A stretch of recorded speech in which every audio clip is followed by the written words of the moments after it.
అలాగే అది వస్తుంటే కనుక అది రైల్వే స్టేషన్ నుంచో లేదా బస్ స్టాండ్ నుంచో థియేటర్ వరకు మేము ఊరేగింపుగా జరుగుతుంటే, అలాంటివి పెళ్ళి ఊరేగింపులో జరుగుతుంటే అవన్నీ చూసి థియేటర్లో కూర్చొని చూసిన వాళ్ళం అండి.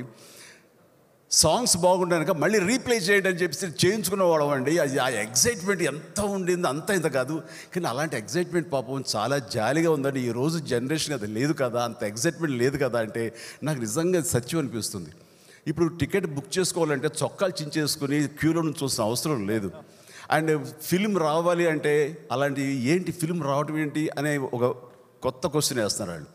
అలాగా అసలు నిజం చెప్పాలంటే కనుక ఆ రోజుల్లో ఆ ప్రేక్షకులు, ఆ జనరేషన్ అంతా ఇక్కడే ఉన్నారు. ఈ డైరెక్టర్ బెల్లని గోపిచంద్ కానీ, హరీష్ శంకర్ కానీ, బుచ్చిబాబు కానీ, నవీన్, వీళ్ళందరూ కూడాను, ప్రవీణ్, వీళ్ళందరూ కూడాను అలా చొక్కాలు ఒళ్ళు నలిపించేసుకుని చొక్కాలు చింపేస్తున్నటువంటి బ్యాచ్ వీళ్ళందరూ.